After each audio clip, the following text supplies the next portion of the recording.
dance performance by the Sri Satya Sai Bal Vikas children from Tamil Nadu, Karnataka and Gujarat, representing the rich cultural heritage of Bharat. Let us give them a huge round of applause.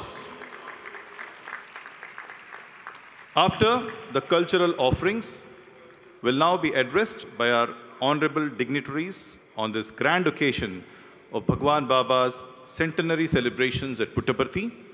We now invite the Honorable Chief Minister of Telangana, Shri Anumula Revant Reddy Garu, to address the august gathering. Please welcome Shri Revant Reddy. Sai Ram.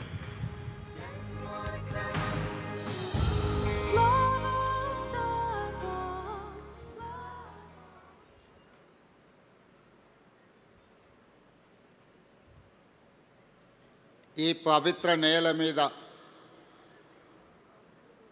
నడయాడిన మానవ రూపంలోని దేవుడు సాయిబాబా గారి శత జయంతి ఉత్సవాలలో ముఖ్య అతిథులుగా పాల్గొన్న భారత ఉపరాష్ట్రపతి శ్రీ సిపి రాధాకృష్ణన్ గారు, త్రిపుర గవర్నర్ శ్రీ ఇంద్రసేనారెడ్డి గారు, గౌరవనీయులు పెద్దలు, మనందరి అభిమాన నాయకుడు, ఆంధ్రప్రదేశ్ ముఖ్యమంత్రి వర్యులు నారా చంద్రబాబు నాయుడు గారు, ఆంధ్రప్రదేశ్ మంత్రివర్యులు యువమిత్రులు నారా లోకేష్ గారు, వేదిక మీద ఉన్న పెద్దలు, ఈ పవిత్ర స్థలాన్ని సాయిబాబా గారి శత జయంతి ఉత్సవాలలో పాల్గొనడానికి విచ్చేసిన వేలాది మంది భక్తులందరికీ కూడా బాబా గారి శత జయంతి శుభాకాంక్షలు తెలియజేస్తున్నా. వ్యక్తిగతంగా తెలంగాణ రాష్ట్ర ముఖ్యమంత్రిగా ఈ కార్యక్రమంలో పాల్గొనడం ఒక గొప్ప గౌరవం, అరుదైన అవకాశం. బాబా గారు మనుషుల్లో దేవుడిని చూశారు, ప్రేమతో మనుషులను గెలిచారు, సేవలతో దేవుడుగా ఈనాడు కొలువబడుతున్నాడు. మానవులను ప్రేమించాలి, ప్రేమనే గొప్పది, ప్రేమ ద్వారా ఏమైనా సాధించవచ్చు అని చెప్పి బాబా గారు నిరూపించారు. వారు ఉన్నా, వారు మన మధ్యలో లేకపోయినా, వారి భావన, వారి ఆలోచన, వారిచ్చిన స్ఫూర్తి ఈనాడు ఈ శత జయంతి ఉత్సవాలలో నిర్వాహకుల అందరిలోనూ కనిపిస్తుంది. ఈనాడు వారి గురించి మాట్లాడుకోవాలన్నా, వారి సేవలను స్మరించుకోవాలన్నా, ప్రభుత్వాలు కూడా కొన్ని సందర్భంలో చేయలేని పనులను బాబా గారు, బాబా ట్రస్ట్ ప్రజలకు సేవలను అందించడం జరిగింది. అందులో ముఖ్యంగా కేజీ టు పీజీ ప్రతివాడికి విద్యను అందించాలి, ప్రతివాడు చదువుకోవడం ద్వారా జీవితంలో రాణించగలుగుతాడును నమ్మి ప్రభుత్వాలతో పోటీపడి కేజీ నుంచి పీజీ వరకు పేదలకు ఉచితంగా విద్యను అందించడం ద్వారా వేలాది లక్షలాది మంది యొక్క జీవితాలలో వెలుగులను బాబా గారు నింపగలిగారు.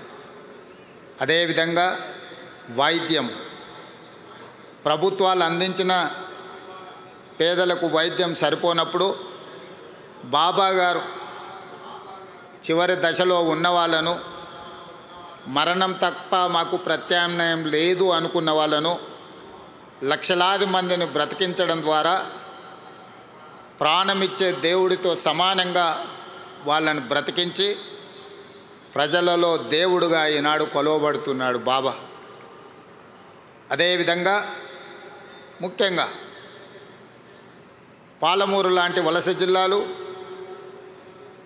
కరువు కాటకాలతో పునారిల్లుతున్న అనంతపూర్ లాంటి ప్రాంతాలకు ఆనాడు చంద్రబాబు నాయుడు గారు ముఖ్యమంత్రి ఉన్న ప్రభుత్వాలే తాగునీటిని ఏర్పాటు చేయలేని సందర్భంలో బాబా ట్రస్టు ద్వారా నా సొంత జిల్లా అయిన పాలమూరులో ప్రజల యొక్క దాహార్తిని తీర్చడమే కాదు, ఈ పుట్టపర్తి ప్రాంతం ఉన్న అనంతపూర్ జిల్లాకు కూడా ప్రత్యేకంగా తాగునీటి వసతులను ఏర్పాటు చేయడమే కాకుండా తెలంగాణ ఆంధ్రప్రదేశ్ ప్రాంతాలే కాదు, తమిళనాడు కూడా తాగునీటి సమస్యను పరిష్కరించడానికి బాబా తన సేవలను విస్తృతపరిచి ఈనాడు వారు మనందరి మనసుల్లో దేవుడుగా శాశ్వతమైన స్థానాన్ని ఏర్పాటు చేసుకున్నారు. మానవ సేవ, మాధవ సేవ అని బోధించడమే కాదు, సంపూర్ణంగా నమ్మి విశ్వసించి అమలు చేయడం ద్వారా విద్య, వైద్యము, తాగునీటి సమస్యల్ని పరిష్కరించడమే కాకుండా ప్రపంచంలో కోట్లాది మంది అగమ్య గోచరంగా ఉన్నప్పుడు వాళ్ళకు ఒక స్పష్టతను ఇచ్చి జీవితంలో ఒక లక్ష్యాన్ని చేరడానికి అవసరమైన స్థైర్యాన్ని అందించి ఈనాడు ఈ తెలుగు రాష్ట్రాల్లోనే కాదు, భారతదేశ సరిహద్దులు దాటి 140 దేశాలలో ఈనాడు బాబా గారికి భక్తులు ఉండడమే కాకుండా వారి సేవలను విస్తరించి ఈరోజు మానవాళికి సేవలు అందిస్తున్నారు బాబా ట్రస్టుకు సంబంధించిన పెద్దలందరూ.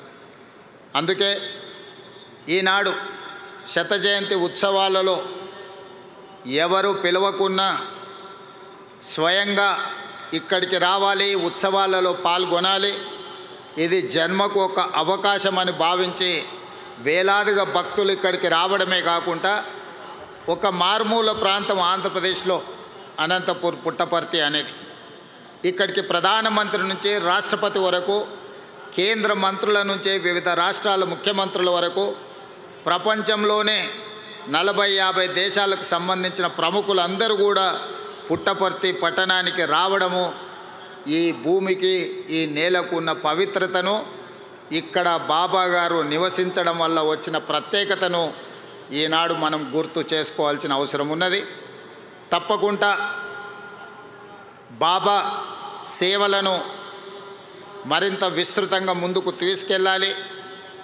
ఆంధ్రప్రదేశ్ రాష్ట్రంతో పాటు తెలంగాణ రాష్ట్రంలో కూడా రాష్ట్ర ప్రభుత్వం శత జయంతి ఉత్సవాలను అధికారికంగా నిర్వహించే ఆదేశాలను ఇవ్వడం జరిగింది. తెలంగాణ రాష్ట్రంలో బాబా గారి సేవలను విస్తృతం చేయడానికి, వారి ఆలోచనను, వారి విధానాన్ని ప్రజలకు చేరవేయడానికి మా ప్రభుత్వం ఎప్పుడూ సహకరిస్తుంది, సేవా కార్యక్రమాలలో పాల్గొంటుంది. ఈ కార్యక్రమానికి నన్ను ప్రత్యేక ఆహ్వానితులుగా ఆహ్వానించి ఇంత గొప్ప కార్యక్రమంలో పాల్గొనడానికి అవకాశం కల్పించిన నిర్వాహకులకు అందరికీ కూడా మనస్ఫూర్తిగా కృతజ్ఞతలు, ధన్యవాదాలు తెలియజేస్తూ భక్తులందరి దగ్గర సెలవు తీసుకుంటున్నాను. ధన్యవాదాలు.